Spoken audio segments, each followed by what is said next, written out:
Bismillahirrahmanirrahim. Assalamualaikum warahmatullahi wabarakatuh.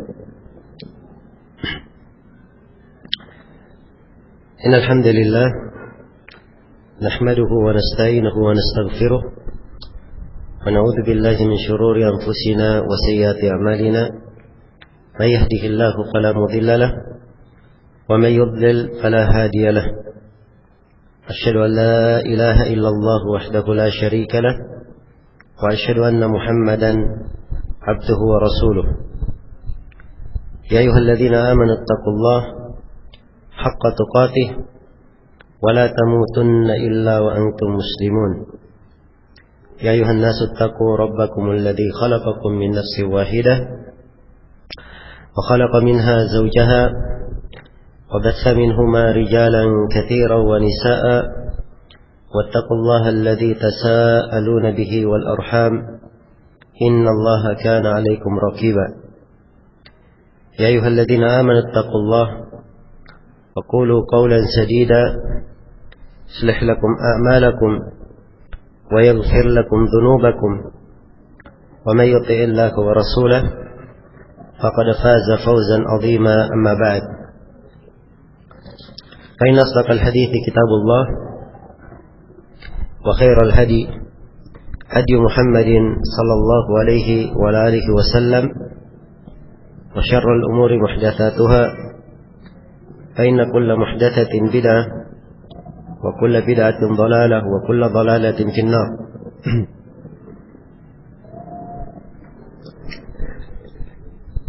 معاشر الإخوة والأخوات rahimani wa rahimakumullah.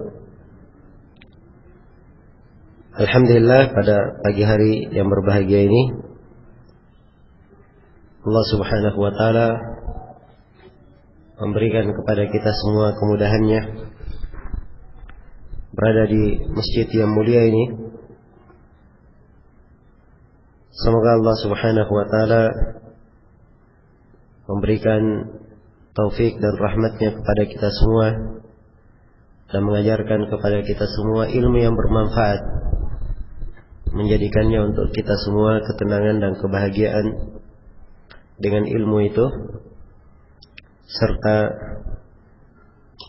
sebagai hal yang menyebabkan Allah subhanahu wa ta'ala meridhai kita di dunia dan di akhirat. Iya, pada pagi hari ini tema yang akan kita bahas adalah tema yang berjudul Indahnya Keluarga di Atas Bimbingan Al-Quran dan As-Sunnah. Nah, berbicara tentang keluarga yang bahagia,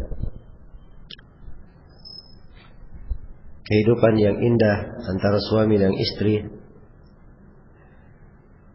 memang merupakan salah satu dari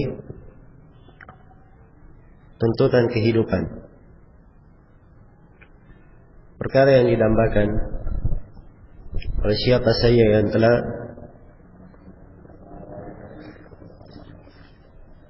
menjalani bahtera kehidupan.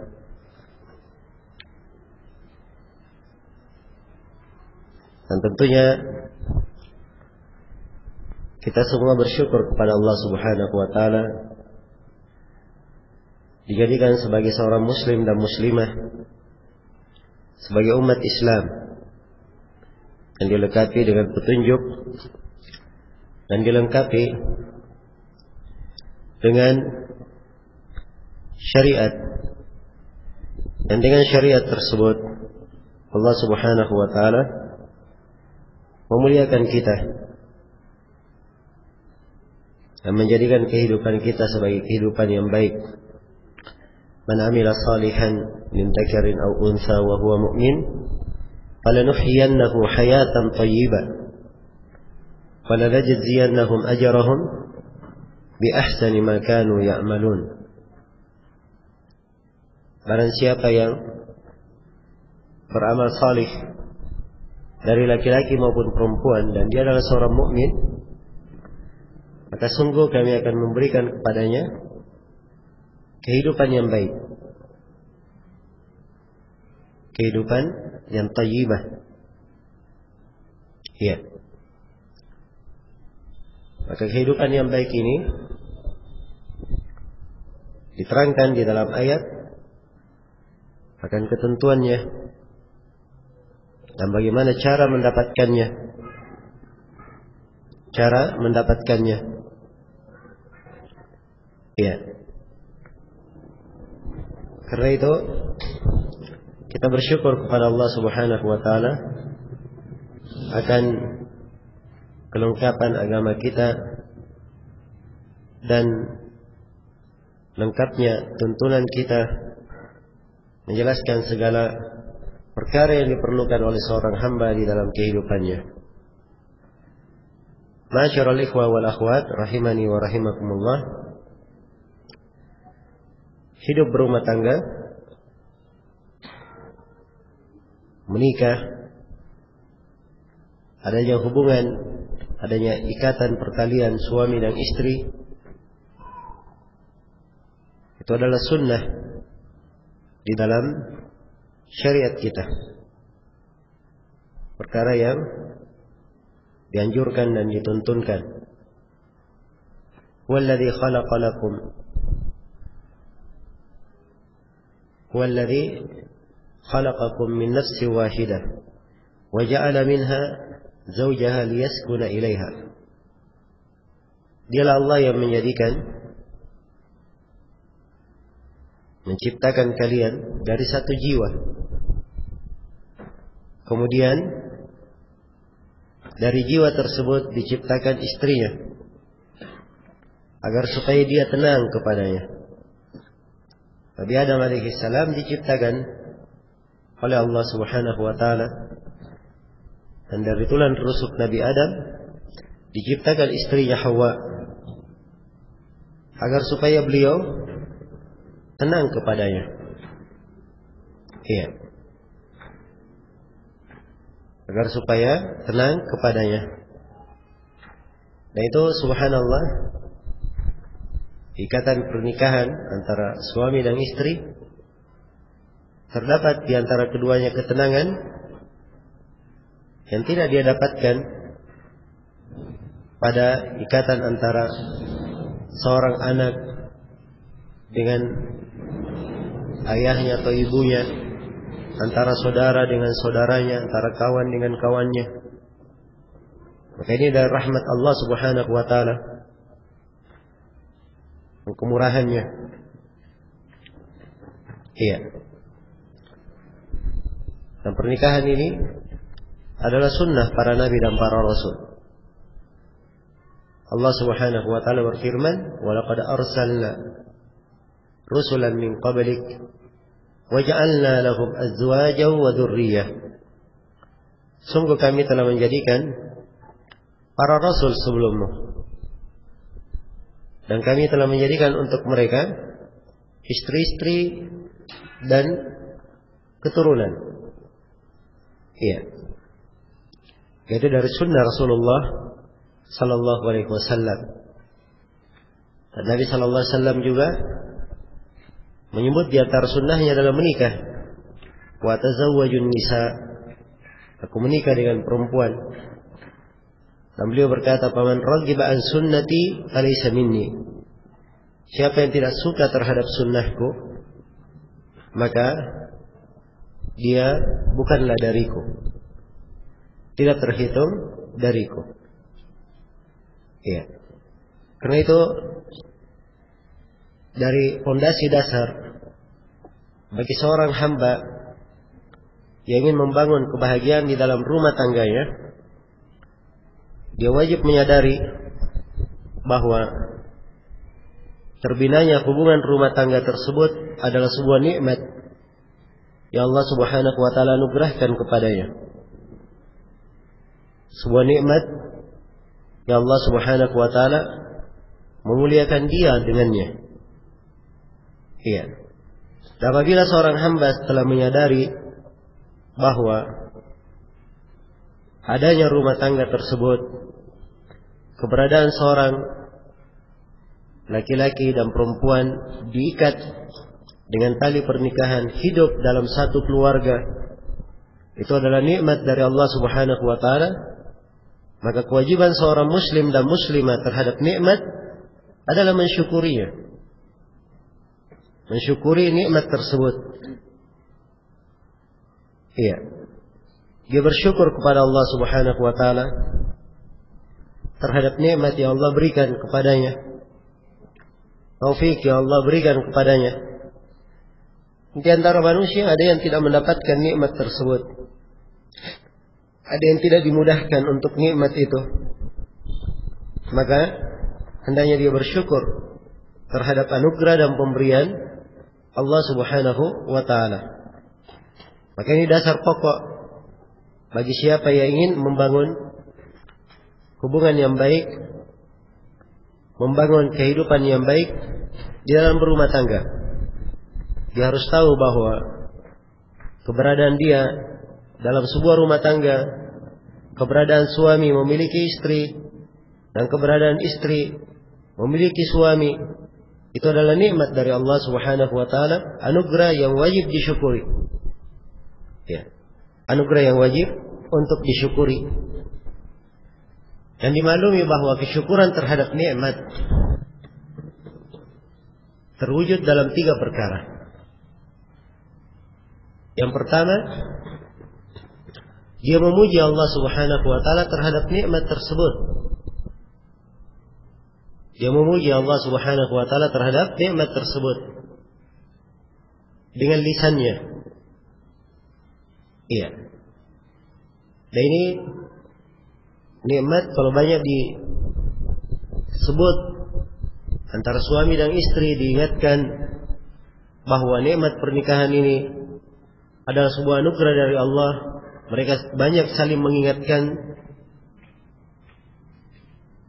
antara mereka tentang nikmat ini. Maka insyaallah ta'ala itu dari hal yang akan memberikan suatu suasana yang indah, akan memberikan suatu suasana yang indah antara suami dan istri. Kemudian yang kedua dari kesyukuran kepada nikmat adalah ia mengakui nikmat itu datangnya dari Allah dengan hatinya. Iya. Sebagaimana firman Allah, "Wa ma bikum min ni'matin fa min Allah." Nikmat apapun yang ada pada kalian, maka nikmat itu datangnya dari Allah. Demikian pula seorang yang mensyukuri nikmat pernikahan yang telah dia jalani, keluarga yang telah dia bentuk, apalagi kalau mereka sudah dianugerahi anak dan keturunan, maka ini adalah nikmat Allah. Harus selalu dia ingat di dalam dirinya. Dia ingat di dalam dirinya. Iya, dan dia syukuri bahwa itu adalah dari Allah Subhanahu wa taala. Dari Allah Subhanahu wa taala. Kemudian yang ketiga dari kesyukuran adalah menggunakan nikmat tersebut pada hal yang dicintai dan diridhai oleh Allah Subhanahu wa taala. Iya. Pada perkara yang dicintai dan diridhai oleh Allah Subhanahu wa taala. Maka kalau dia tahu bahwa keberadaannya di dalam sebuah keluarga terikat hubungan suami istri itu adalah nikmat dari Allah, maka hendaknya dia gunakan hal tersebut sebagai perkara yang dengannya ia meraih keridhaan dan kecintaan Allah Subhanahu wa taala. Iya. Dan ini dari dasar pokok yang hendaknya diketahui dan dipahami oleh siapa saja yang masuk di dalam pembahasan ini, dan siapa yang dianugerahi oleh Allah Subhanahu wa taala nikmat membina rumah tangga, Dia harus selalu mengingat bahwa itu adalah nikmat Allah dan nikmat itu wajib untuk dia apa? Disyukuri. Kalau dia sudah pandai bersyukur terhadap nikmat, tentunya akan banyak kebaikan yang akan dia dapatkan. Akan ditambah kenikmatannya dalam berumah tangga. Karena orang yang bersyukur secara umum ditambah nikmat untuk mereka. Allah berfirman, "Wa ta'addana rabbukum la in syakartum la azidannakum wa la in kafartum inna adzabi lasyadid." Dan ketika Rabb kalian mengumumkan, andai kata kalian bersyukur, pasti aku akan menambah nikmatku. Dan andai kata kalian itu kufur, sungguhnya siksaanku sangatlah pedih. Iya. Maka disebut di dalam ayat pengaruh dari kesyukuran terhadap nikmat, menjadikan nikmat itu bertambah. Menjadikan nikmat itu bertambah. Iya. Karena itu tatkala seorang hamba berada dalam suatu hubungan rumah tangga, maka dia ingat, banyak mengingat nikmat Allah, bersyukur terhadap nikmat tersebut, agar supaya kehidupan mereka di dalam berumah tangga ditambah oleh Allah kebaikannya, ditambah oleh Allah Subhanahu wa taala ketenangannya, dan ditambah oleh Allah Subhanahu wa taala kesejahteraan dan kebahagiaannya. Iya. Dan ini dari hal yang banyak ditelantarkan, banyak dilalaikan. Dan memang wajar ya, kelalaian itu datang. Sebab biasanya seorang itu kalau berada di sebuah nikmat, dia terus-menerus di dalam nikmat itu, biasanya dia lupa bahwa dia sedang di tengah nikmat. Dia berada di tengah nikmat. Iya. Kalau dia pun ingat, itu di waktu-waktu tertentu. Dan sebagian orang, naudzubillah, dia tidak mengingat bahwa dia sedang mendapat nikmat kecuali kalau nikmat itu sudah dicabut darinya. Apabila nikmat tersebut telah dicabut darinya. Iya. Karena itu harus dipahami bahwa keberadaan kita sebagai orang-orang yang dianugerahi oleh Allah nikmat berumah tangga, itu adalah karunia yang wajib untuk disyukuri. Juga dari mana kesyukuran dan keindahan syukur itu? Dengan kesyukuran ini akan terangkat dari keluarga yang bersyukur, seorang hamba yang mensyukuri nikmat pernikahan, nikmat keluarga, akan diangkat darinya azab, diangkat dari mereka kejelekan. Iya. Dan dengan hal tersebut akan mengurangi kejelekan yang menimpa mereka, menghindarkan mereka dari bahaya, sepanjang dia jaga diri mereka di atas kesyukuran. Karena Allah Subhanahu wa taala berfirman, "Ma yaf'alu Allahu bi'adzabikum in syakartum wa amantum wa kana Allahu syakiran alima." Allah tidak perlu menyiksa kalian, tidak perlu memberikan azab kepada kalian kalau kalian itu beriman dan bersyukur. Beriman dan bersyukur. Dan sesungguhnya Allah Subhanahu wa taala Maha mengetahui, iya, dan Maha mensyukuri perbuatan hamba. Maka ini fondasi pertama, dasar yang pertama bagi siapa yang ingin membentuk kehidupan keluarga yang baik, siapa yang ingin menciptakan suasana keluarga yang indah, harus dia pahami bahwa nikmat berkeluarga itu, atau keadaannya berkeluarga itu adalah sebuah nikmat dan anugerah dari Allah. Kalau dia pahami itu adalah nikmat dan anugerah, maka dari situ tentunya ada kewajiban syukur. Ya, dan penghayatan terhadap kata syukur ini akan memberikan banyak makna yang indah. Banyak makna yang indah. Iya. Dimaklumi manfaat dari pernikahan bagi suami dan manfaat pernikahan bagi istri. Kemudian tujuan-tujuan yang agung di dalam pernikahan tersebut. Iya. Karena itu seluruh hal yang Allah Subhanahu wa taala anugerahkan kepada kita di dalam pernikahan itu, di dalam pernikahan tersebut, di dalam jalinan keluarga tersebut, hendaknya disyukuri agar supaya kita bertambah nikmat dari Allah Subhanahu wa taala dan dihilangkan dari kita ujian dan cobaan serta adab Allah Subhanahu wa taala. Ini fondasi yang pertama, termasuk dasar utama bagi seorang hamba yang ingin membangun rumah tangga atau keluarga yang bahagia. Kemudian yang kedua, ingin saya ingatkan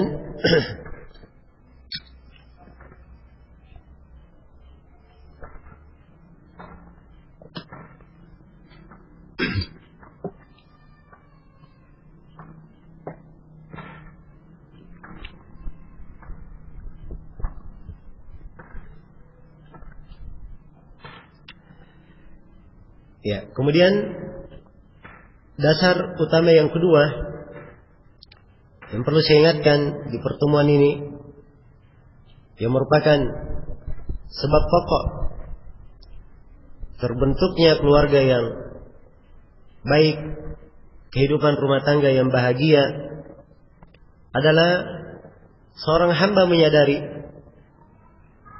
bahwa di dalam pernikahan itu ada maksud-maksud yang agung. Ada syariat-syariat besar di dalamnya. Keagungan dan kebesaran di dalam syariat nikah ini apabila direnungi, tentunya adalah perkara yang akan menciptakan kehidupan yang bahagia di tengah suatu keluarga. Di antara maksud agung dari pernikahan tersebut adalah menegakkan ubudiyah kepada Allah Subhanahu wa taala. Menegakkan penghambaan kepada Allah Subhanahu wa taala. Iya. Jangan sampai seorang berumah tangga terjalin hubungan antara suami istri itu hanya berkaitan dengan kebiasaan adat istiadat. Yang namanya manusia, mereka kawin, namanya manusia menikah, namanya manusia memiliki anak, berketurunan, itu adat istiadat, kebiasaan.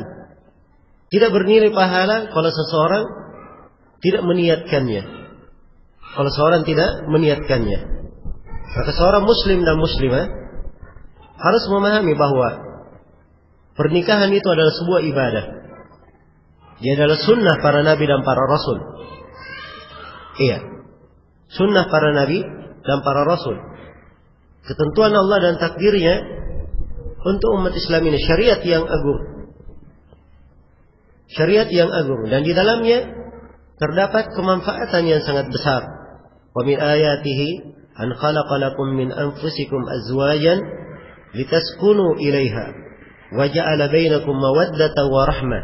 Inna fi dzalika laayatin liqaumin yatafakkarun. Dan dari tanda-tanda kebesaran Allah Subhanahu wa taala, Allah menciptakan untuk kalian istri-istri, pasangan-pasangan yang kalian itu tenang kepadanya. Dan Allah menjadikan antara kalian kasih sayang dan rahmat. Iya. Sesungguhnya di dalam hal tersebut terdapat tanda-tanda, ayat-ayat bagi kaum yang berfikir. Bagi kaum yang berfikir. Maka ini di antara kebaikan dari pernikahan, syariat yang agung. Dan Rasulullah sallallahu alaihi wasallam menganjurkan di dalam hadits Ibnu Mas'ud yang diriwayatkan oleh Imam Al-Bukhari dan Imam Muslim, beliau bersabda, "Ya ma'syara asy-syabab, man istata'a minkumul ba'a falyatazawwaj, fa innahu aghaddu lil basar wa ahsanu lil farj, Wa man lam yastati' fa alayhi bis-shaum fa innahu lahu wija'. Wahai sekalian anak muda, siapa di antara kalian yang mampu untuk menikah, hendaknya dia menikah. Iya. Dan kemampuan di dalam hadis, kemampuan dalam dua hal. Kemampuan berkaitan dengan fisik dan kemampuan berkaitan dengan materi. Iya. Siapa di antara kalian yang mampu al-ba'a, maka hendaknya dia menikah. Fa innahu aghaddu lil basar. Sebab itu lebih menundukkan pandangan. Lebih menundukkan pandangan. Wa ahsanu lil farj. Dan lebih menjaga kemaluan. Ini dua hikmah ya. Dan dua manfaat dari pernikahan. Dan ini saja sudah dua hal yang sangat agung. Sebab seorang hamba kalau dia pandai menundukkan pandangannya, Allah akan memberikan cahaya di dalam hatinya. Akan menerangi kehidupannya. Akan menerangi kehidupannya. Ya. Nah itu dalam Al-Quran Allah firman, "Qul lil mu'minina yaghuddu min absarihim wa yahfadhu furujahum." Katakanlah kepada kaum mukminin untuk menundukkan pandangannya dan menjaga kemaluannya.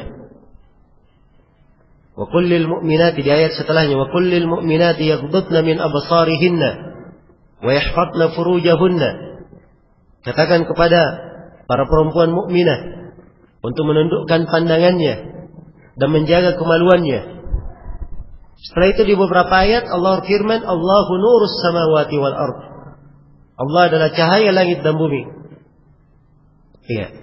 Kata sebagian ulama, penyebutan ayat ini tentang menundukkan pandangan diterangkan, kemudian dijelaskan ayat bahwa Allah Subhanahu wa ta'ala adalah cahaya langit dan bumi. Ini menunjukkan bahwa pada ibadah menundukkan pandangan dan menjaga kemaluan ini ada cahaya dan kebaikan untuk seorang hamba. Dan ini diantara manfaat yang agung. Iya, aghaddu lil basar, lebih menundukkan pandangan. Wa ahsanu lil farj, dan lebih menjaga kemaluan. Lebih menjaga kemaluan. Rasulullah sallallahu alaihi wasallam bersabda di dalam hadis Sa'ad bin Sa'ad As-Sa'idi yang diriwayatkan oleh Imam Al-Bukhari, kata beliau, "May yadman li baina lihyaihi wa baina rijlaihi adman lahul jannah." Siapa yang menjamin untukku, dia jaga antara dua jenggotnya. Iya. Dua jenggot di sini maksud adalah apa? Antara kumis dan jenggot, yaitu lisannya, lidahnya. Dia jaga lisannya. Iya. Baina lihyaihi wa baina rijlaihi, dan dia jaga antara kedua kakinya. Yaitu dia jaga apa? Kemaluannya. Jadi siapa yang menjaga dua hal ini, Rasulullah sallallahu alaihi wasallam bersabda, "Adman lahul jannah." Maka aku akan jamin untuknya surga. Aku jamin untuknya surga. Iya. Dan di dalam pernikahan tersebut terdapat iffah, penjagaan terhadap kesucian diri, terhadap kehormatan diri, terhadap kehormatan diri. Allah Subhanahu wa ta'ala berfirman, "Wal yasta'fifil ladina la yajiduna nikahan hatta yughniyahumullahu min fadli." Iya. Hendaknya orang yang belum mampu untuk menikah, menjaga kesucian dirinya hingga Allah memberikan kecukupan untuknya dari keutamaannya. Ya, jadi seorang yang belum menikah diperintah menjaga kesucian diri, tidak mendekati zina dan apa yang semisal dengan itu. Iya. Berarti kesucian dirinya ini akan lebih terjaga apabila Allah telah menganugerahkan keutamaan untuknya dengan menikah. Juga Allah Subhanahu wa ta'ala sebutkan dari sifat orang-orang yang beriman, dari sifat orang-orang yang beriman. Walladzina hum li furujihim hafizun illa ala azwajihim aw ma malakat aymanuhum fa innahum ghairu malumin. Orang yang beriman itu mereka orang yang menjaga kemaluannya kecuali terhadap istri atau budak yang dia miliki. Ya. Ini budak secara definisi syar'i mungkin sekarang ini tidak diketemukan lagi. Karena itu yang dihalalkan adalah apa? Istri dengan jalur pernikahan. Iya. Siapa yang mencari? Ya, karena terhadap istri dan budak ini hal yang tidak dicela. Kemudian Allah ingatkan, "Faman ibtagha wara'a dzalika faulaika humul adun." Siapa yang mencari selain daripada itu, maka mereka adalah orang-orang yang melampaui batas. Orang-orang yang melampaui batas. Iya. Jadi perhatikan ya, berbagai hikmah-hikmah agung di dalam pernikahan. Berbagai anjuran-anjuran, kebaikan-kebaikan yang didapatkan di belakang pernikahan. Dan ini menunjukkan bahwa pernikahan di dalam syariat kita itu bukan semata memuaskan syahwat. Bukan semata menjalin hubungan antara suami dan istri. Tapi ada makna ubudiyah, makna penghambaan di dalamnya. Iya. Dan inilah yang membedakan seorang mukmin dan mukminah, seorang yang mengenal ilmu agama dan selainnya di dalam bab pernikahan ini. Iya. Ini hendaknya sering dihadirkan, perlu selalu dihadirkan bahwa pernikahan yang dia jalani itu adalah ibadah, membangun ibadah dalam rangka ibadah kepada Allah. Iya. Karena itu kata Umar bin Khattab radhiyallahu taala anhu, kadang aku memaksa diriku untuk menggauli istriku dengan harapan aku mendapatkan keturunan. Ya, perhatikan, dia sendiri kadang melakukannya dengan maksud apa? Supaya mendapatkan keturunan, dan itu adalah maksud bagus di dalam syariat. Keturunan yang salih. Iya. Anak-anak yang salih, karena Rasulullah sallallahu alaihi wasallam bersabda, "Tazawwajul walud al-wadud, fa inni mukathirun bikumul umam." Nikahilah perempuan yang bisa banyak melahirkan, perempuan yang penyayang, karena aku merasa bangga dengan umatku yang banyak. Iya. Aku merasa bangga dengan umatku yang banyak. Dan apabila seorang hamba menyadari bahwa pernikahan itu maksudnya adalah ibadah, maka dia tidak akan menyepelekan keberadaan keluarganya. Ya, jangan disangka ya bahwa ibadah itu dia cepat ke masjid. Ya. Setelah sampai di masjid dia sholat 2 rakaat atau sholat sunnah, berdoa antara adzan dan qamat. Setelah itu sholat wajib. Kalau sholatnya ada rawatib, setelahnya dia sholat rawatib, dia berzikir. Ya. Jangan dianggap bahwa itu saja yang sebagai ibadah. Dia berpuasa, haji. Betul, semuanya itu adalah ibadah. Tapi harus dipahami bahwa di dalam membina rumah tangga itu adalah apa? Itu adalah ibadah. Ya, agar seorang tidak meremehkan nikmat yang Allah berikan kepadanya. Iya, nikmat yang Allah Subhanahu wa taala berikan kepadanya. Maka di dalam ubudiyah ini, memahami ubudiyah ini, penghambaan di dalam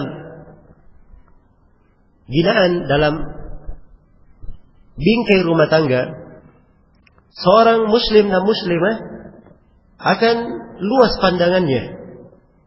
Tidak sempit dia memandang dalam berumah tangga. Iya, karena sebagian orang sempit pandangannya. Kalau sudah ribut antara suami dan istri, ada masalah, paling kalau ditimpa masalah-masalah besar, ya, biasanya solusi-solusinya adalah perceraian, perpisahan, ya, talak, atau yang semisal dengan itu. Pandangan menjadi sempit, padahal masalah-masalah bisa diselesaikan. Iya, perkara-perkara yang mungkin untuk apa?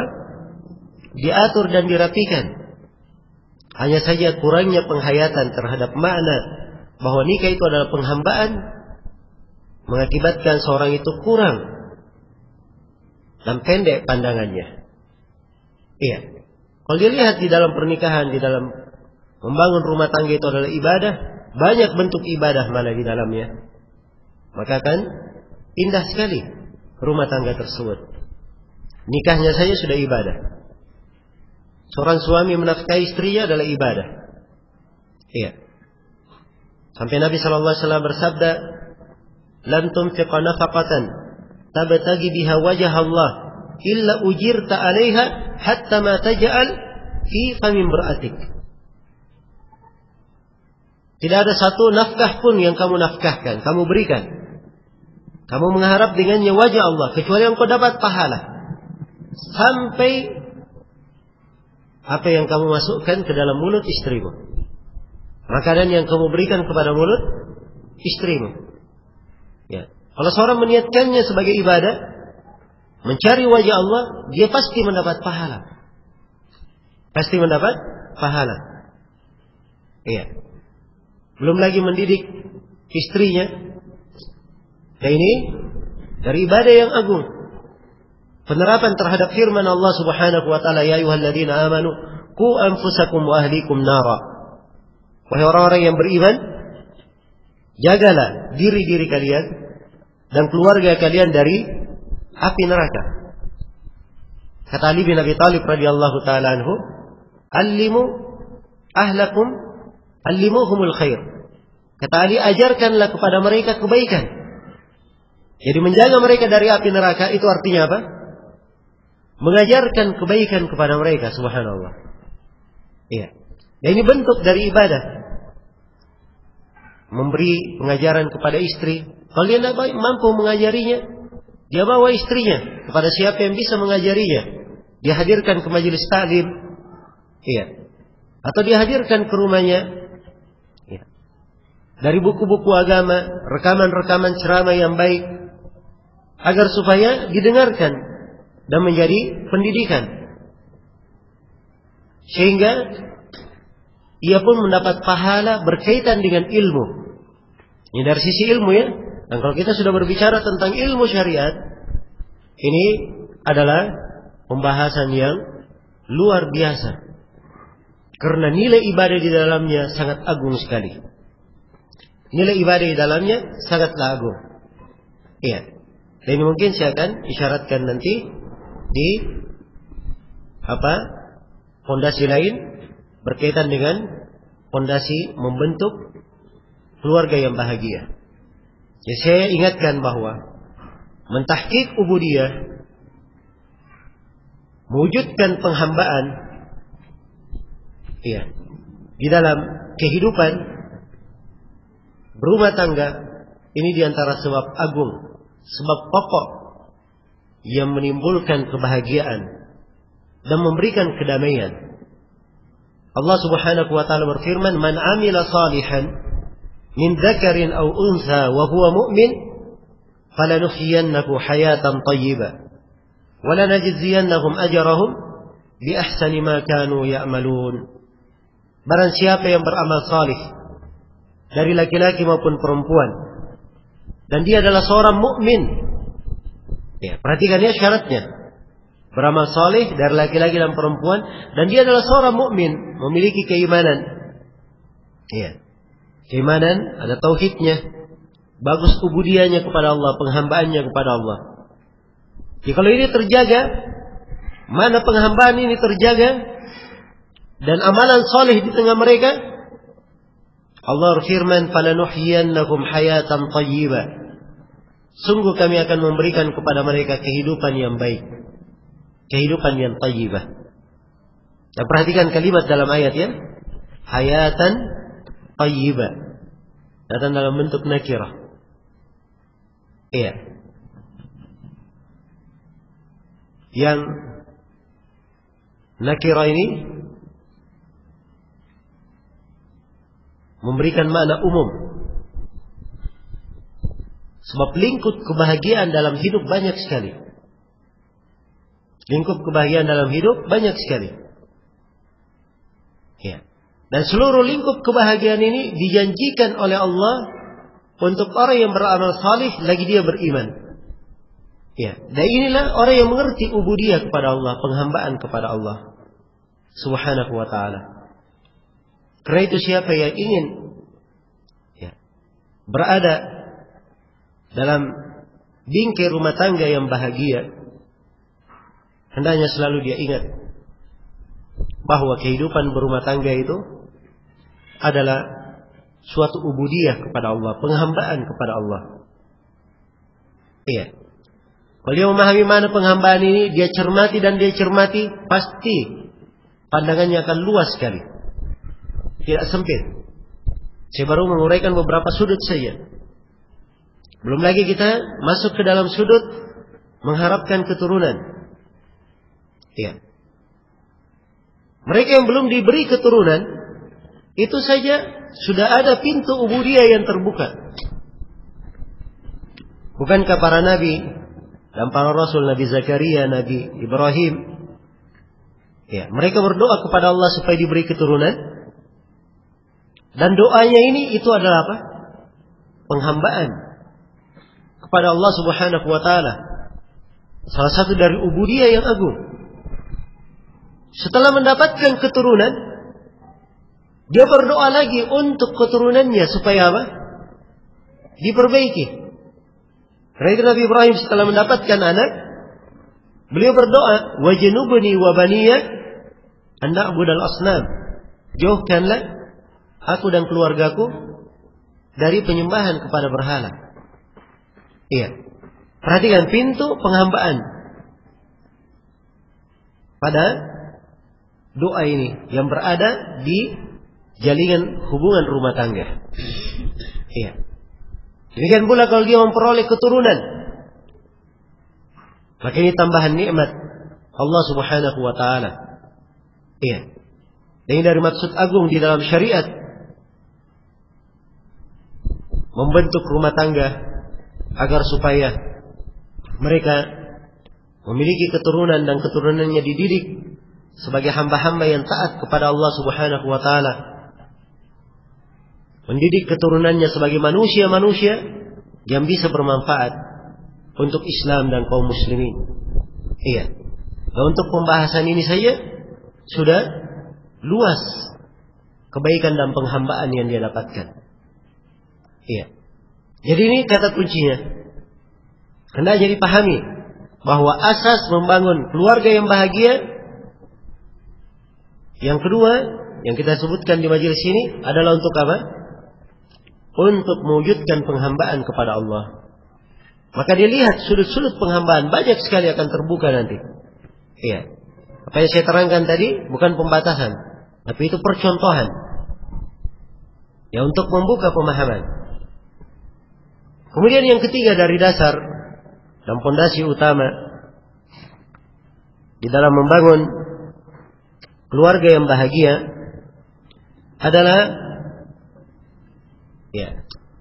keluarga tersebut dibimbing dengan ilmu agama, dibimbing dengan ilmu syariat. Iya. Dibimbing dengan ilmu syariat. Karena ilmu agama ini adalah sumber segala kebaikan. Sumber segala kebaikan. Dengan ilmu agama, derajat seorang hamba diangkat di dunia dan di akhirat. Dengan ilmu agama, Allah memberikan kepadanya cahaya yang meneranginya. Dengan ilmu agama, Allah mudahkan segala urusannya. Dengan ilmu agama, Allah Subhanahu wa ta'ala berikan untuknya jalan keluar terhadap segala masalah yang dihadapi. Iya. Dan dengan ilmu agama, dia telah beribadah kepada Allah dengan penghambaan yang teragung. Dan banyak lagi dari keutamaan ilmu agama tersebut. Iya.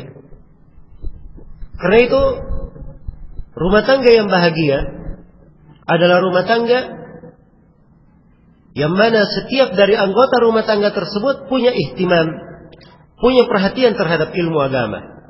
Apakah itu si ayah, si istri, si anak, si cucu. Ya.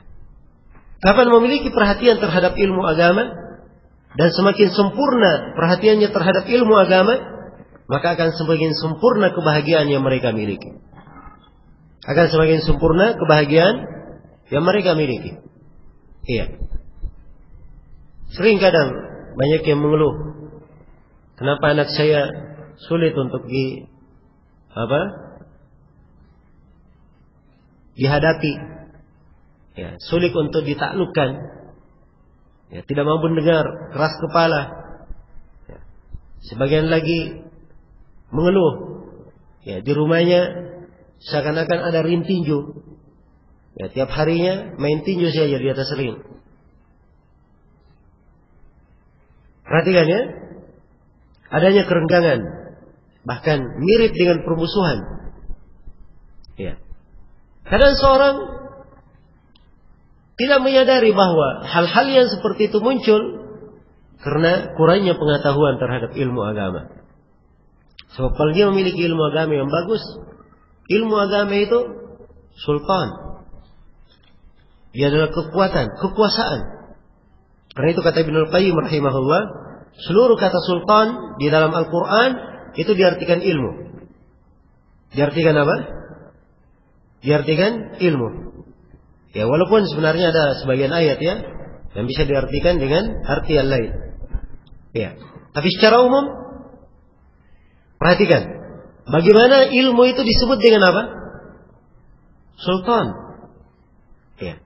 Dan sultan itu bukan cuma milik penguasa saja, dengan bala tentaranya, dengan pasukannya, ya, dengan berbagai harta dan fasilitasnya, dia mampu menguasai manusia. Ya, mampu menguasai manusia. Itu sultan, milik penguasa. Dan orang-orang yang berilmu punya sultan juga, punya kekuasaan. Ya. Kadang tidak dimiliki oleh penguasa. Karena itu para ulama, manusia tunduk kepada ucapannya. Terikat hati-hati mereka. Iya. Mereka dengar ucapan para ulama. Mereka dengar ucapan para ulama. Iya. Imam Ahmad kalau berbicara, seluruh manusia mendengarkannya. Seluruh manusia mendengarkannya. Bahkan saking menakjubkannya Imamul Barbahari rahimahullah, ya, di dalam biografinya disebutkan beliau bersin di masjid. Bersin beliau di masjid. Dia membaca Alhamdulillah. Ya. Orang-orang yang berada di masjid ramai menjawab Yarhamukallah. Karena ribut berada di masjid didengar oleh yang di pasar di samping masjid. Orang-orang di pasar juga membaca Yarhamukallah. Ya. Karena ribut sana ribut sini Yarhamukallah. Satu kota Baghdad semuanya apa? Yarhamukallah. Ya. Perhatikan ya kekuatan apa? Kekuatan ilmu. Ya. Ambil kisah dari kaum Khawarij. Ya. Kaum Khawarij. Kaum Khawarij ini diperangi oleh para sahabat. Ali bin Abi Thalib dan para sahabat memerangi mereka. Tidak mundur kaum Khawarij. Ya. Mereka tidak mundur. Bahkan itulah yang mereka cari. Dan mereka anggap mati dalam memerangi pemerintah itu dihitung apa? Jihad oleh mereka. Amar ma'ruf nahi munkar. Iya. Dengan kekuasaan itu tidak membuat kaum Khawarij itu luluh, mundur. Tapi perhatikan kekuatan ilmu. Ibnu Abbas mendatangi kaum Khawarij, mendebat mereka. Tidak ada Ibnu Abbas membawa pasukan.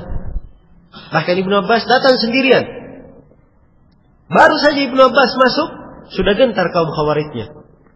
Oh, itu ada anak paman Rasulullah masuk. Hati-hati kalian, jangan berbicara dengannya. Iya. Tapi terjadi dialog antara Ibnu Abbas dengan mereka. Dan subhanallah Ibnu Abbas menjawab syubhat mereka hanya menyebut 3 ayat 1 hadis. Rujuk dari kaum Khawarij 4.000 orang. Sebagian riwayat 2.000 orang. Perhatikan ya, kekuatan apa? kekuatan ilmu. Oh, anak saya tidak bisa saya taklukkan. Wah, ini kekuatan ilmunya kurang. Ya. Coba kalau dia memiliki dari ilmu agama, pemahaman agama, dia akan melihat solusi yang baik untuk apa? Untuk anaknya. Ya. Sebab itu kondisi dan keadaan, ya, diberikan obatnya sesuai dengan kadarnya. Namanya anak itu seperti pasien, ya. Kalau dia ada gejala yang tidak sehat, seperti pasien yang sakit. Orang yang sakit harus dia tahu sakitnya apa. Ya. Kalau dia tahu sakitnya apa, maka diberikan obat yang cocok. Kadar obatnya harus pas. Ya, jangan sembarangan ya obat. Nah, seperti sebagian ikhwanya, oh ini habat soda. Habat soda kan obat untuk segala penyakit. Tiap hari minum 1 botol. Ya. Ini tidak cocok ya. Obat itu walaupun dia obat, tapi harus sesuai dengan apa? Sesuai dengan kadarnya. Karena itu Nabi SAW berkata, man tasabbaha 7 tamaratin ajwa, ya, apa? Uqiyat minas sihir. Kama qala Rasulullah SAW. Siapa yang makan 7 korma ajwa di pagi hari, maka dia akan dijaga dari apa? Dari sihir. 7 korma ajwa, tidak disebut makan korma saja, makan korma sana 1 drum, tidak. Tapi disuruh makan berapa? 7 butir. Ada kadarnya. Ada kadarnya. Demikian pula di dalam pengobatan, harus dipahami itu. Iya. Baik. Maka demikianlah pada menghadapi situasi keluarga, anak-anak, perlu dilihat solusinya apa. Iya. Kalau penyakit itu muncul, dicari sebabnya apa. Sebabnya apa. Kadang ada penyakit-penyakit kronis. Iya. Memang dia harus berkorban kadang pada sebagian penyakit. Ya, padahal yang seperti itu tidak ada masalah. Ya, ada pengorbanan ya untuk mencapai maslahat yang lebih besar. Untuk mencapai maslahat yang lebih besar. Ada ini semua tidak akan dipahami oleh seseorang kalau dia apa? Dia tidak belajar ilmu. Dia tidak belajar ilmu agama. Ya. Dan orang juga keluarga yang akan didakwai, disampaikan kepadanya ilmu, akan kurang bermanfaat ilmu itu kalau dia sendiri tidak punya perhatian terhadap ilmu. Jelas ya? Tidak punya perhatian terhadap ilmu.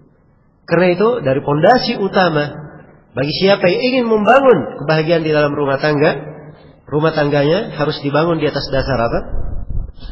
Menuntut ilmu syar'i.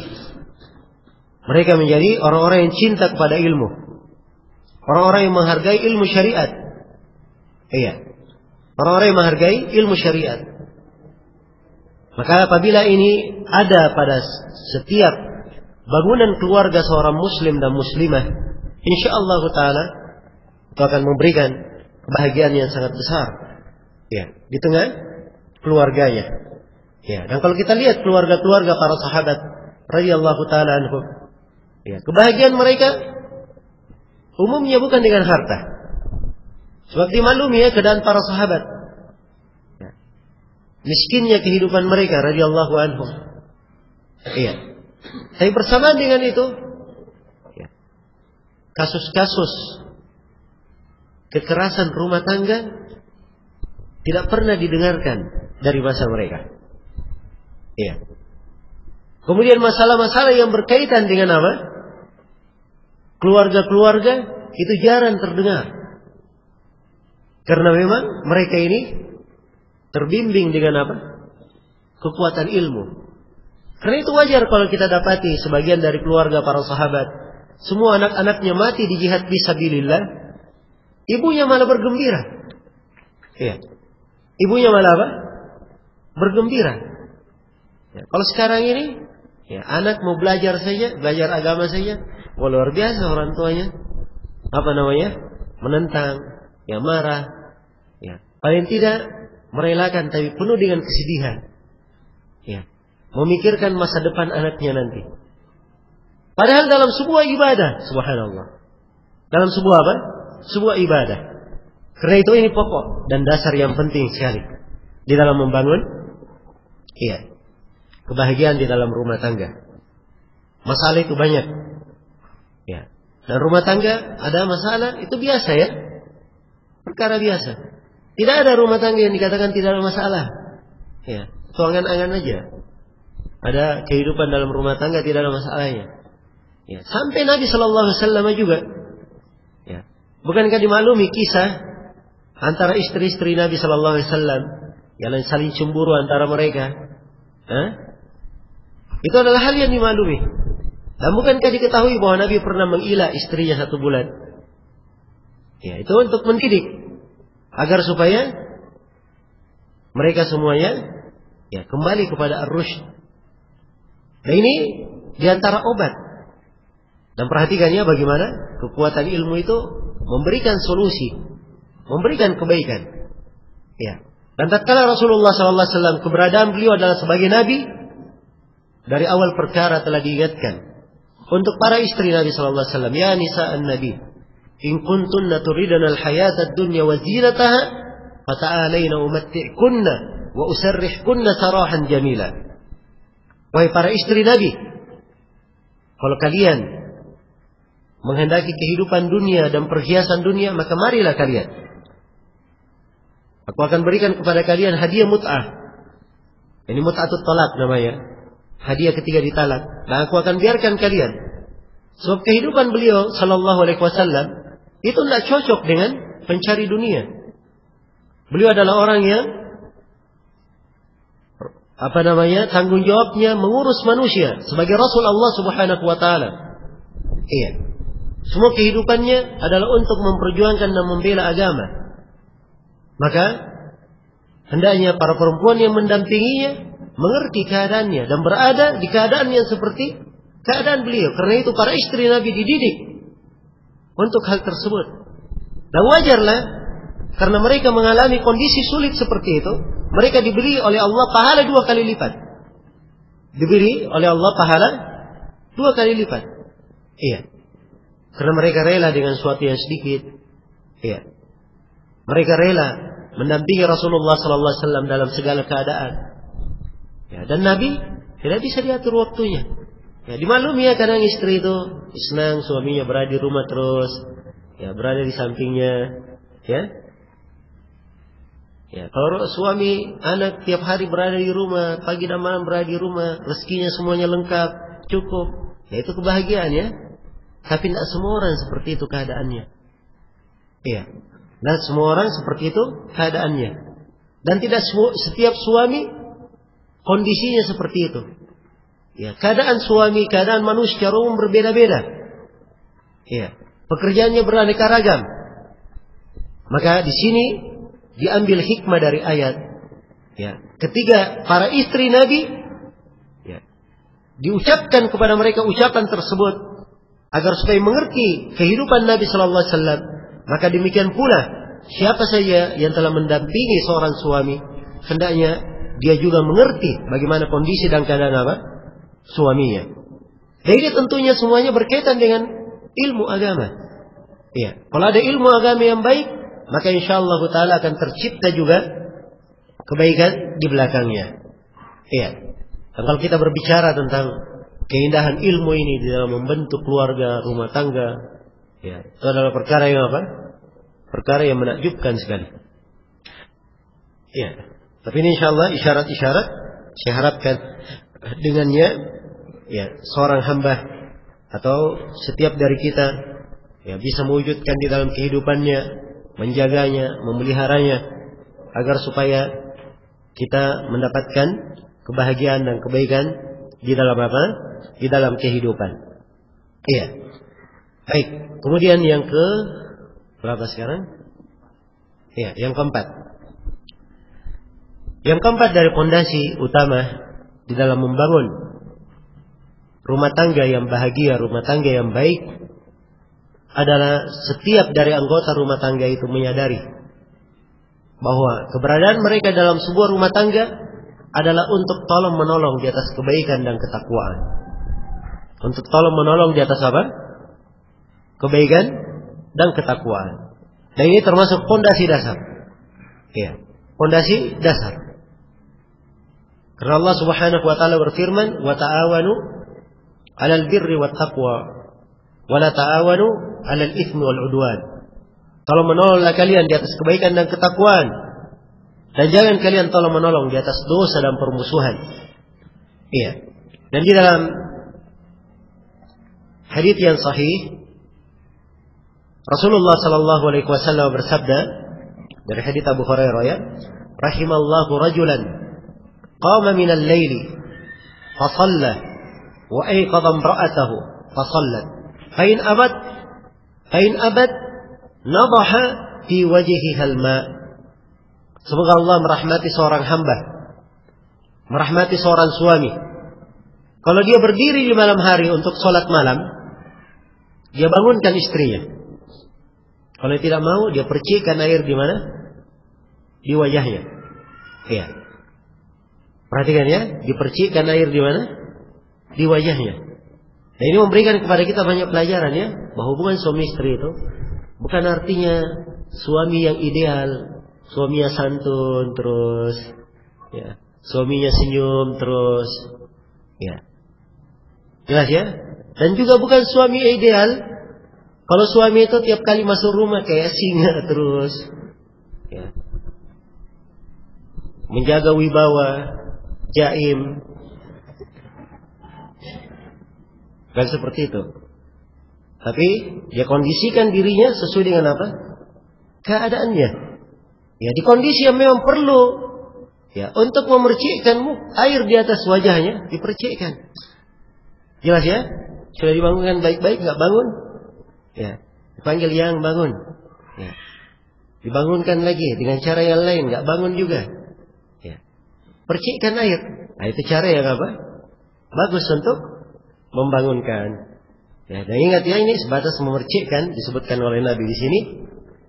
Ya, sebab salat malam memang kaitannya dengan apa? Hal yang disunnahkan, bukan hal yang wajib. Ya, jangan sampai istri yang tidak mau bangun, ya, dan di belakang hal tersebut terjadi apa? Perkelahian yang panjang. Ya. Baik. Maka didudukkan segala sesuatu itu pada kadarnya. Didudukkan segala sesuatu pada kadarnya. Jadi suami kalau melihat pada istrinya ada sesuatu yang perlu ditegur, ditegur. Ya, kalau dipandang di suatu keadaan dia agak tegas, dia tegas. Tegas yang sifatnya apa? Sifatnya memperbaiki. Sifatnya memperbaiki. Iya. Dan dimaklumi ya di dalam kehidupan ini, ya, bahwa kalimat-kalimat nasihat itu kadang bermanfaat dengan apa? Lemah lembut, dan kadang dia bermanfaat dengan ketegasan. Dan di sini kepandaian seseorang di dalam apa? Menundukkan segala sesuatu pada tempatnya. Demikian pula pada anak. Iya. Anak itu tidak selamanya ditegasi, kemudian tiap kali bersalah dipukul, tiap kali memiliki kesalahan ditegur. Iya. Ada kalanya dia berbuat kesalahan didiamkan, ya, hanya diberi isyarat misalnya, ya, atau diarahkan kepada yang lebih baik, diarahkan kepada yang lebih baik, ya. Nah, dia cari solusi-solusi yang bagus, dia cari solusi-solusi yang bagus. Karena itu Anas bin Malik radhiyallahu taala anhu berkata, aku melayani Nabi sallallahu alaihi wasallam 9 tahun. Tidak pernah beliau berkata pada sebuah pekerjaan yang aku kerjakan, ya, tidakkah kamu kerjakan begini? Kenapa kamu tidak kerjakan begini? Ini luar biasa ya. Bagaimana Nabi Shallallahu Alaihi Wasallam memberikan pendidikan kepada Anas bin Malik, perintah-perintah yang dengan perintah-perintah tersebut Anas mengerjakannya, tidak ada lagi apa? Mengulanginya. Iya. Jadi dari kepandaian dan kebaikan akhlak di dalam hal yang seperti ini. Tetapi kadang dari hikmah, ya, pada sebagian anak dikerasi kadang. Ya. Dan telah syahid dari Nabi Shallallahu Alaihi Wasallam dalam hadits Ibnu Abbas, ya, di Sahih Muslim, Ibnu Abbas diperintah untuk memanggil siapa? Memanggil Muawiyah radhiyallahu anhu. Tapi Ibnu Abbas bersembunyi di belakang pintu. Ya. Suruh manggil Muawiyah, malah apa? Bersembunyi di belakang pintu. Maka Nabi Shallallahu Alaihi Wasallam memukul punggung Ibnu Abbas. Barulah Ibnu Abbas pergi memanggil Muawiyah. Jelas ya dalam satu kisah di dalam riwayat itu. Jadi maksud saya di sini bahwa hal-hal yang seperti itu dicocokkan sesuai dengan kadarnya. Karena ini memang yang diinginkan adalah tolong menolong di atas kebaikan dan apa? Ketakwaan. Semoga Allah merahmati seorang lelaki, seorang suami. Kalau dia bangun di malam hari, dia bangunkan juga istrinya. Kalau istrinya tidak mau, maka dia percikkan air di atas wajahnya. Demikian pula sebaliknya. Warahimallahu imra'atan qamat minal lail tusalli fa iqadat zawjaha fa shalla fa in abat nadahat fi wajhihi al-ma. Semoga Allah merahmati seorang perempuan yang dia bangun di malam hari, lalu dia bangunkan juga suaminya. Kalau suaminya tidak mau, ya, maka dia percikkan air di atas apa? Di atas wajahnya. Ya. Sebab hal yang seperti ini memang, ya, wajar terjadi antara suami dan apa? Istri. Ya. Dan teguran itu bukan hanya suami yang berhak menegur apa? Menegur istri. Istri juga boleh untuk mengingatkan suami, tapi dengan cara yang ma'ruf. Hal yang apa? Hal yang ma'ruf. Sebagaimana firman Allah Subhanahu wa taala, "Wa ashiruhunna bil ma'ruf." Dan bermuasyarahlah kalian kepada mereka dengan cara yang ma'ruf, cara yang baik. Iya, dengan cara yang baik. Maka tolong menolong ini hendaknya dikembangkan. Diperhatikan ya. Ya. Dalam membangun rumah tangga adalah untuk tolong menolong di atas kebaikan dan ketakwaan. Ya. Kalau dia pandang pada suaminya ada hal yang baik untuk dia bantu suaminya. Dia pandang pada istrinya ada perkara yang perlu dia bantu. Iya. Dia bantu. Walaupun pada hal-hal yang kadang itu merupakan pekerjaan istri, bukan pekerjaannya. Toh Nabi SAW juga kadang menjahit pakaian beliau yang sobek. Padahal itu pekerjaan siapa? Hah? Pekerjaannya istri. Asma radhiyallahu anha. Ya. Beliau membawa hasil kebunnya di atas kepalanya, berjalan dengan jarak yang jauh. Padahal itu pekerjaan siapa? Hah? Pekerjaan suami. Asma yang cuci kuda suaminya. Yang mencuci apa? Kuda suaminya. Ya, perhatikan ya. Padahal itu kadang pekerjaan suami. Tapi tolong menolong dalam kebaikan dan ketakwaan itu penting. Iya. Dan disinilah letak hubungan yang baik antara suami dan istri. Nah, bahkan kadang orang-orang yang memahami kaidah ini, ya, itu luar biasa di dalam penerapannya. Luar biasa di dalam penerapannya. Ya, ada sebuah hal yang menakjubkan ya dari perkara yang pernah saya baca. Kejadian baru-baru ini, belum lama. Iya. Seorang perempuan dosen di Saudi Arabia. Iya. Dia nikahkan suaminya lagi yang kedua. Ya, perhatikan. Dia sendiri yang menikahkannya. Dia berkata apa? Oh, saya sibuk mengurus anak-anakku. Dan suamiku ini adalah orang yang saleh. Dia layak untuk apa? Dinikahkan lagi yang kedua. Ya. Mana ada istri yang seperti ini sekarang ini? Ya. Ini dari hal yang jarang diketemukan. Jarang diketemukan. Tapi ilmu agama itu memberi pengaruh memang pada seorang. Memberi pengaruh kepada seorang. Demikian pula suami. Ya, kadang bicaranya mau ta'addud. Hah? Istrinya belum dia didik baik-baik. Tidak ada kesadaran pada istrinya. Bagaimana akan muncul kesadaran? Sebab istrinya belum apa? Belum terdidik. Akhirnya bertengkar. Ya. Maka ini dari kekurangan yang hendaknya ya diperbaiki ya. Baik. Jadi sekali lagi ikhwani wa akhwati rahimani wa rahimakumullah, hendaknya dipahami bahwa membangun rumah tangga itu ada maqasidus syariat. Maksud-maksud syariat yang hendaknya diperhatikan, dilihat dan dipandang dengan seksama. Ya, dipandang dengan seksama. Seorang berpikir jauh ya pada setiap langkah yang dia kerjakan. Ya. Dan setiap orang di dalam hal ini ya, dia jangan mengandalkan akalnya, mengandalkan hawa nafsunya. Oh, kebanyakan orang kan begini, kebanyakan orang kan begitu. Oh, nanti kalau terjadi begini, apa kata orang? Apa kata tetangga? Apa kata keluarga? Ya. Ini juga dari hal yang tercela sebab memberikan pengaruh yang jelek di dalam kehidupan. Seorang itu hidup bukan karena apa kata orang, tapi dia hidup karena apa? Karena tuntunan Allah dan Rasulnya. Karena tuntunan Allah dan Rasulnya. Dan untuk mengantar keluarga kepada poin ini, supaya setiap dari mereka memahami bahwa kehidupan itu ya harus mencari ridha Allah dan ridha Rasulullah sallallahu, mencari ridha Allah Subhanahu wa taala dan sesuai dengan ketentuan dan tuntunan Rasulullah sallallahu alaihi wasallam. Ini tentunya perlu pembinaan, perlu waktu, dan perlu apa? Pembekalan yang baik. Iya. Karena itu, iya. Diingat ya poin yang ketiga tadi, pentingnya ilmu agama juga diingat. Apa yang saya terangkan dari yang keempat ini, bahwa dasar pondasi dalam menjalin hubungan rumah tangga adalah ta'awun. Tolong menolong di atas apa? Di atas kebaikan dan ketakwaan. Tolong menolong di atas kebaikan dan ketakwaan. Iya. Baik. Kemudian di antara pondasi, iya, pokok menjalin hubungan harmonis di tengah rumah tangga, menciptakan kebahagiaan, adalah menerapkan firman Allah Subhanahu wa taala, wa ashiruhunna bil ma'ruf, dan bermuasyarahlah kalian kepada istri-istri kalian dengan cara yang ma'ruf. Ini memang ayat suami kepada istri. Diperintah bermuasyarah secara apa? Secara ma'ruf. Ya. Bukan artinya istri tidak bermuasyarah dengan suami dengan cara yang apa? Dengan cara yang ma'ruf. Tapi ini hubungan antara kedua belah pihak. Hendaknya ada muasyarah yang baik. Hal yang ma'ruf antara mereka. Perkara yang baik antara mereka. Maka hubungan, ya, rumah tangga dibangun di atas muasyarah dengan hal yang ma'ruf. Adanya mawaddah, saling cinta, saling merahmati, pengertian. Ya. Kemudian mengetahui kekurangan masing-masing. Ya.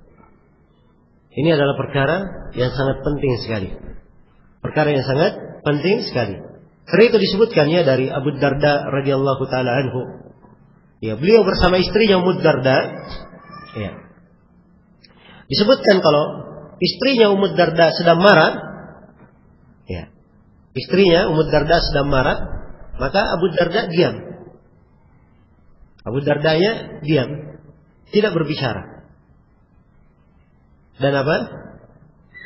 Tidak berbicara, dan dia yang membujuk istrinya.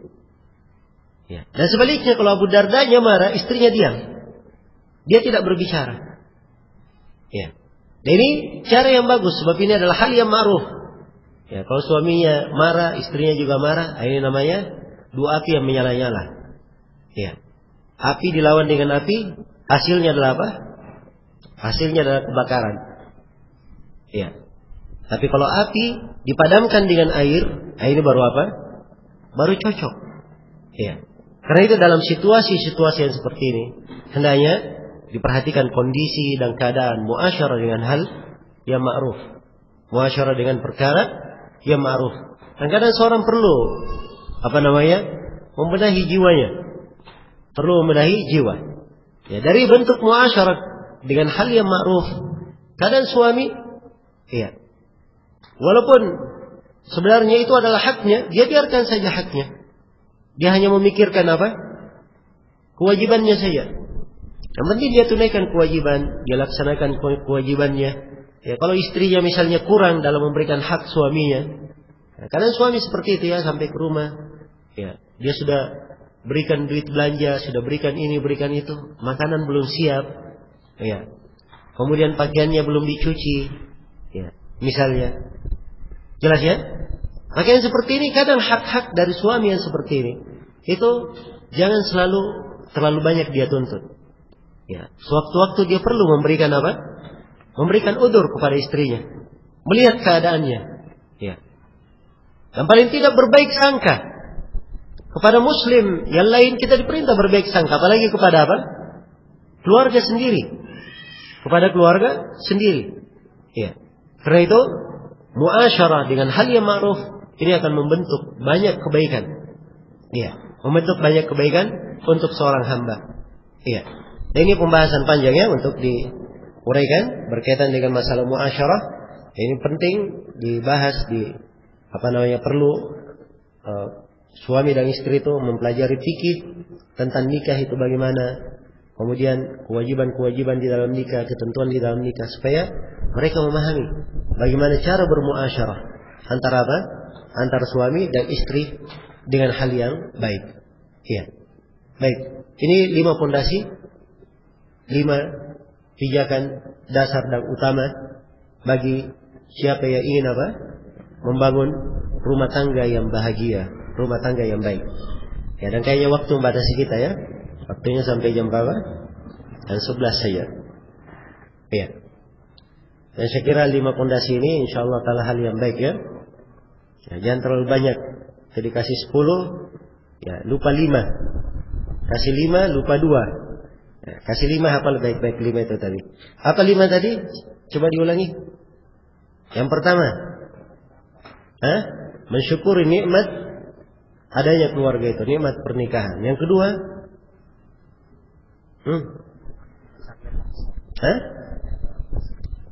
ia mengetahui bahwa keberadaannya memiliki keluarga itu adalah untuk apa? Membangun ibadah pada Allah Subhanahu wa taala. Yang kedua, yang ketiga, ya, di antara pondasi keluarga yang bahagia adalah kesibukan dengan apa? Ilmu syariat. Kemudian yang keempat, kalau menolong di atas kebaikan dan ketakwaan. Yang kelima al-mu'asyarah bil ma'ruf. Ya, hubungan, interaksi dengan hal yang ma'ruf, hal yang terbaik. Ini 5 perkara. Ya, perhatikan dengan baik. Ya, diperhatikan dengan seksama, direnungi. Ya, dan yang paling penting diterapkan di dalam kehidupan. Ya, diterapkan di dalam kehidupan. Dan insyaallah taala apabila hal tersebut kita jalani dengan bagus, akan tampak nanti ilmu-ilmu yang lainnya. Tampak lagi dibukakan oleh Allah Subhanahu wa taala ilmu-ilmu yang lainnya. Sebab itu manfaat dari mengamalkan ilmu. Ilmu itu kalau diamalkan maka akan mewariskan ilmu yang lainnya. Allah akan menyebabkan dia, memberikan kepadanya pengajaran, memberikan kepadanya sebab sehingga dia mengetahui ilmu yang lainnya, mendapatkan ilmu yang lainnya. Iya. Dan ini dari buah dan faedah mempelajari ilmu. Walau annahum fa'alu ma yu'aduna bihi lakana khairan lahum wa ashadda tathbita. Wa idzan la'atainahum min ladunna ajran 'azima wa lahadainahum siratan mustaqima. Andai kata mereka melakukan apa yang diperintahkan kepada mereka, maka sungguh itu yang terbaik untuk mereka dan pahala yang paling besar. Iya, pahala yang apa? Paling besar. Dan sungguh kami akan memberikan kepada mereka sungguh itu adalah yang terbaik dan hal yang paling menguatkan. Dan sungguh kami akan berikan kepada mereka pahala yang besar dan kami akan mengarahkan mereka kepada jalan yang lurus. Ya wallahu taala alam. Baik, saya akan menjawab beberapa pertanyaan. Tidak ada masalah. Yang mungkin ditanya jawab. Tapi waktunya sudah habis sebenarnya ya. Apa nasihat Ustaz kepada ummahat yang masih sangat berat menerima suami yang melakukan poligami? Ya. Nah, ini pertanyaan dari mana ini? Dari suami atau dari istri? Ya. Jangan sampai ada saling serang menyerang. Ya. Ala kulli hal, setiap orang itu bertakwa kepada Allah Subhanahu wa taala. Ya, dan saya kira setiap muslim dan muslimah itu memahami bahwa syariat poligami itu adalah syariat Allah dan Rasulnya. Syariat Allah dan Rasulnya. Iya. Dan kewajiban seorang mukmin dan mukminah adalah dia tunduk kepada ketentuan Allah Subhanahu wa taala dan ketentuan Rasulullah sallallahu alaihi wasallam. Iya. Kadang pada diri itu, pada suami maupun istri kadang ada sifat ego kadang.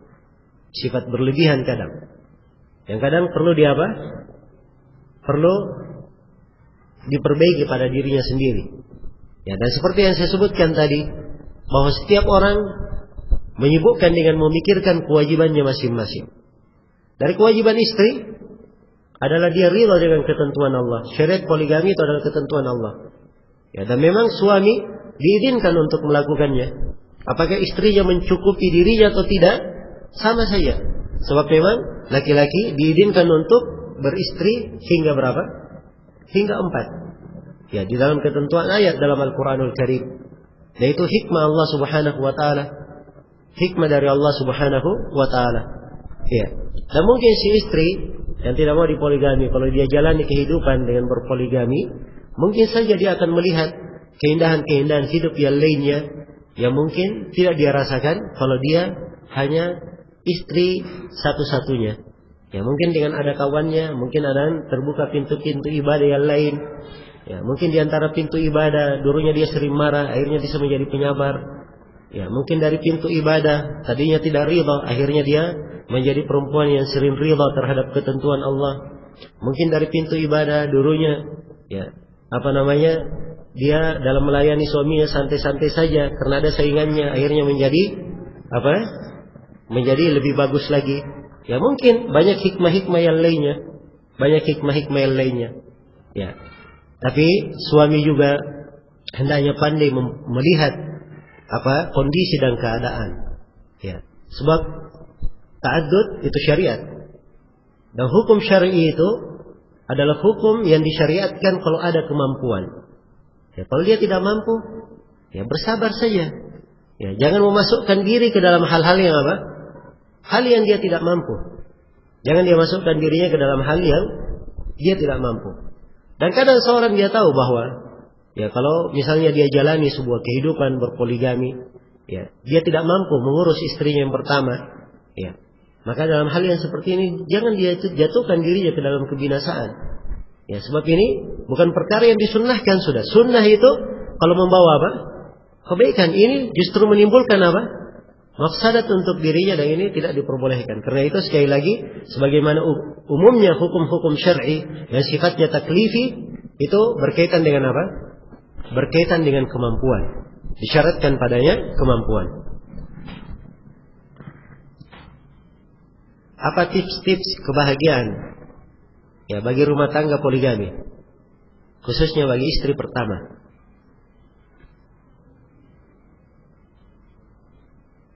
Ya, apa yang saya sebutkan tadi itu masuk ya di dalam hal ini. Nah, masuk di dalam hal tersebut. Dan saya sudah terangkan tadi bahwa mungkin ada hikmah-hikmah yang lainnya akan terlihat, perkara-perkara yang lain akan terlihat. Tapi sekali lagi seluruh hal tersebut hendaknya dibangun di atas dasar keikhlasan, ya, di atas dasar rida terhadap ketentuan Allah, dan di atas dasar ilmu syar'i. Apakah termasuk bakti istri kepada suami ketika istri membantu memudahkan suaminya untuk poligami? Ya, jawabannya iya. Itu pasti termasuk dari ya, bakti kepada suami. Ya. Dan saya tadi sebutkan bahwa ini hal yang seperti ini dari perkara yang jarang kita dengarkan di masa sekarang ini. Semoga Allah Subhanahu wa taala memberikan taufik kepada seluruhnya.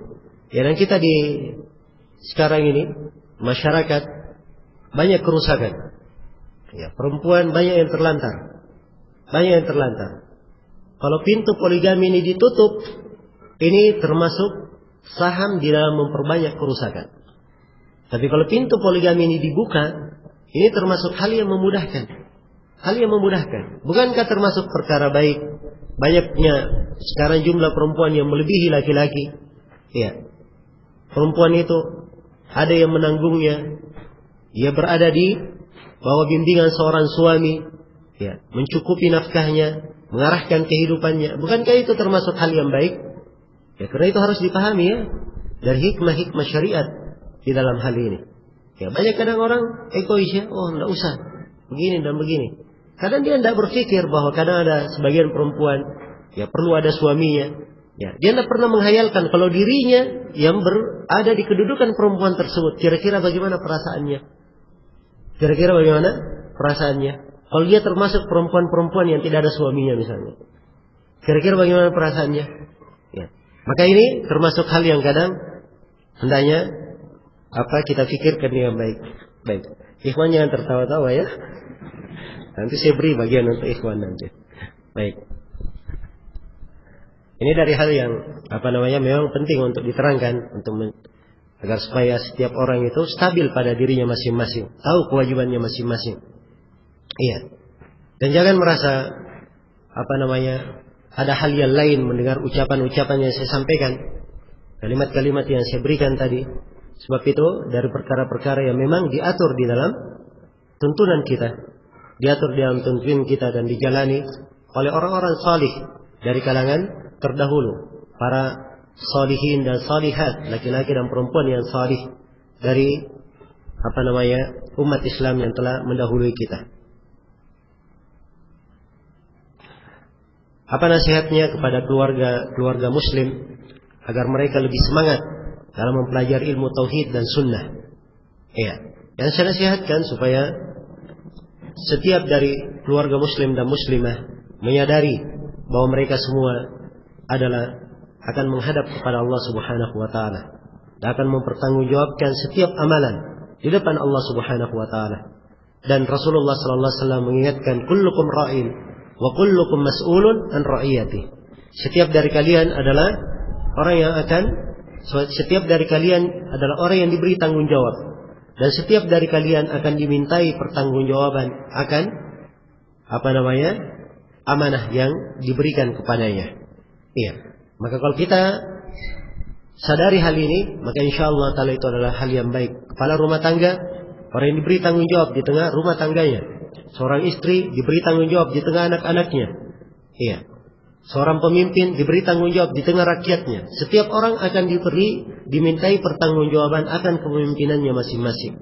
Dan di dalam hadits Ma'qil bin Yasar, Rasulullah sallallahu alaihi wasallam bersabda, "Ma min 'abdin yastar'ihi Allahu ra'iyatan, thumma lam yahud bi nusfiha, illa harrama Allahu alaihi al-jannah."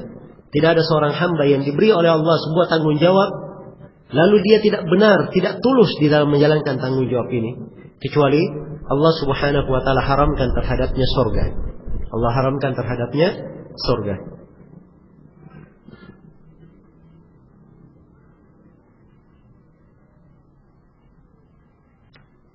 Apa tahapan pertamanya? Ya, dalam mempelajari ilmu tauhid itu bertingkat ya dan bertahap seorang di dalam mempelajarinya. Iya, dia mulai dari hal yang apa?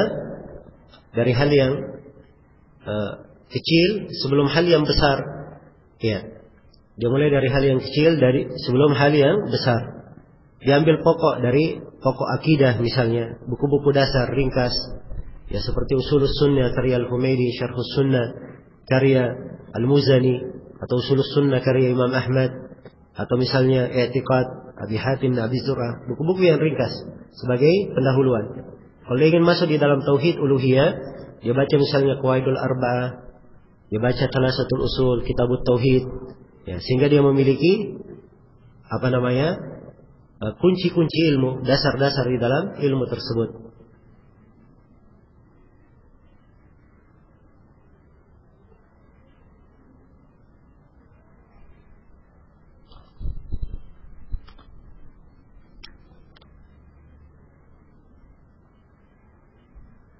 Bagaimana pendapat antum untuk para pemuda penuntut ilmu di kota-kota besar yang tersebar banyak fitnah? Kami takut ketika menikah tersibukkan dari hal-hal lain sehingga tidak bisa optimal dalam menuntut ilmu. Ya memang ini masalah ya.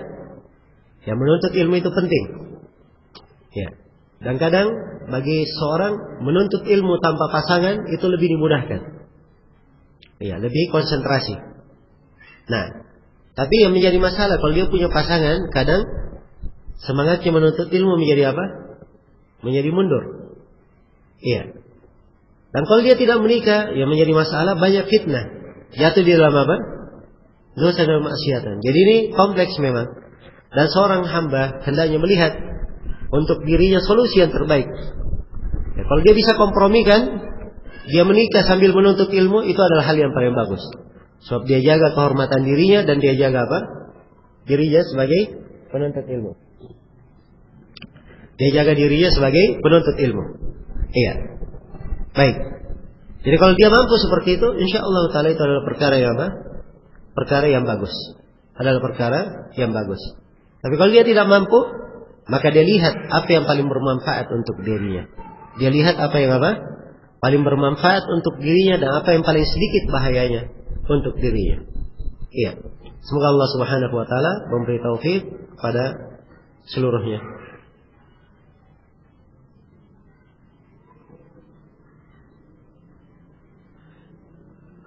Ya, bagaimana cara agar seorang pemuda meninggalkan istimna? Puasa telah dijalani, tapi kita harus menikah. Ya, belum juga mampu. Ya, dia sudah puasa. Ya, kemudian belum mampu meninggalkannya. Mau menikah juga tidak punya kemampuan. Ya, tidak punya kemampuan. Kasih saya nasihatkan kepada akhi yang seperti ini, jatuh dalam perbuatan dosa onani, ya, harus dia pahami bahwa itu adalah dosa besar. Ya. Dan dia sibukkan dirinya dengan memperbanyak tauhid, beribadah kepada Allah supaya dia kenal keagungan Allah, tidak meremehkan dosa. Kemudian yang kedua yang saya nasihatkan, supaya dia menyibukkan dirinya dengan kegiatan yang bermanfaat. Sebab seorang kalau punya kesibukan, ya, dia akan lupakan hal yang lainnya. Karena itu ada sejumlah dari ulama kita, karena kesibukannya terhadap ilmu, mereka lupa menikah. Lupa apa? Lupa menikah. Bukan tidak mau menikah, tapi karena sibuk dengan ilmu, akhirnya apa? Lupa menikah. Subhanallah.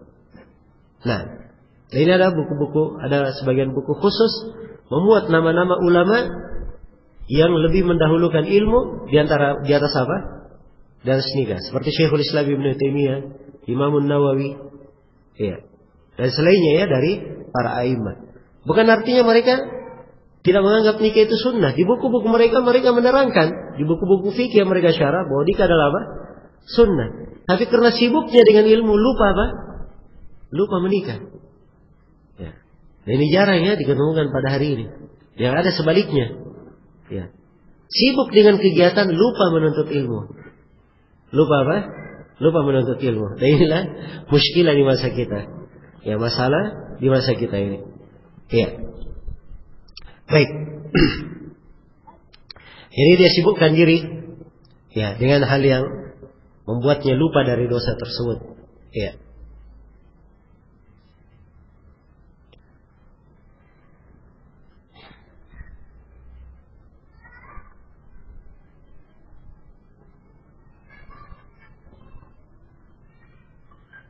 Bagaimana seorang istri akan ridha kalau suami tidak bisa menjadi pemimpin yang baik untuk keluarga yang pertama? Bagaimana kalau suami mau ta'addud lagi? Ya. Ini sebenarnya kalau dilihat suaminya di keluarga yang pertama saja belum sempurna, ya. Kadang dipikir kok bisa dia mendirikan yang kedua lagi. Nah, memang kalau dari sisi kelayakan itu hal yang tidak layak kepada suami. Tapi kalau dipikir dari sisi hak, itu adalah hak yang Allah telah berikan untuk suami. Memang haknya, kalau dia ingin gunakan, tidak boleh dilarang. Tidak boleh dilarang. Yang ada di dalam hal ini hanya apa? Sebatas menasihati. Sebatas menasihati. Ya, kalau dia tetap ingin melakukan dan dianggap dirinya ada kesanggupan dalam hal tersebut, suruh aja dia sholat istikharah. Dan istrinya minta saja sholat istikharah untuk dirinya. Ya, dan insya Allah Ta'ala akan ada kebaikan di belakang hal tersebut. Ya, adapun kalau dia sibuk menilai suami, nah ini pada saya saja belum becus, bagaimana kalau ada lagi yang kedua? Ya, ini adalah hal yang akan menimbulkan peperangan yang panjang. Ya.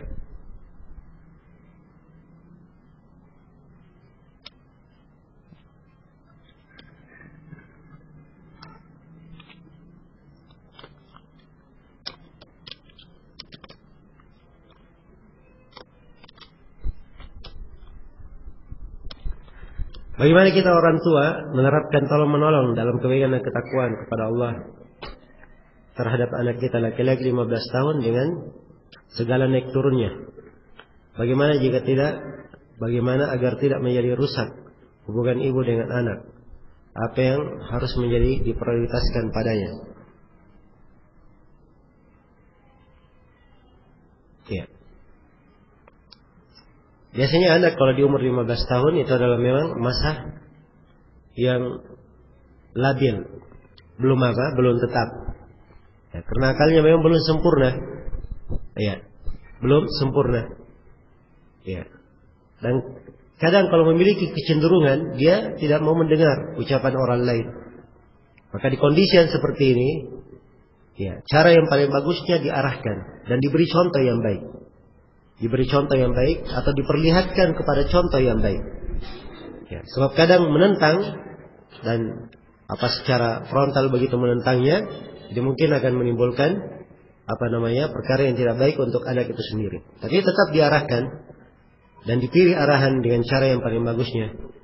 Dan di antara cara yang paling bagus disibukkan dia dengan belajar menuntut ilmu. Dan insyaallah taala itu adalah hal yang paling baik dan paling membenahi dirinya. Ya wallahu taala alam. Ya. Baik, pertanyaan terakhir ya. Ketika anak menangis, bolehkah menenangkannya dengan membaca Al-Quran dari hafalan dengan suara keras? Tidak ada masalah ya, bagus hal tersebut. Membacakan Al-Quran untuk anak itu yang banyak manfaatnya. Banyak manfaatnya. Ya, selain dia masih kecil, dibiasakan mendengar ayat-ayat Al-Quran. Al-Quran itu sendiri obat. Ya, obat untuk segala penyakit. Obat untuk apa? Segala penyakit. Iya. Dan kondisi dan keadaan seperti anak sering menangis misalnya dia bacakan Al-Quran, tidak ada masalah insyaallah ta'ala. Iya. Kemudian perlu saya ingatkan ya bahwa kondisi masjid seperti ini itu ada etika syar'i. Ada etika syar'i. Di antara etika yang agung, Rasulullah sallallahu alaihi wasallam bersabda dalam hadis yang diriwayatkan oleh Imam Muslim, "Iyyakum wa haysyatil aswaq." Hati-hati kalian dari suara gaduh di pasar berada di masjid. Jadi suara-suara gaduh di pasar itu jangan dipindah ke masjid. Jangan dipindah ke masjid. Membawa anak-anak ke masjid itu diperbolehkan. Diperbolehkan kalau membawanya dengan dididik. Ya, terhadap etika masjid.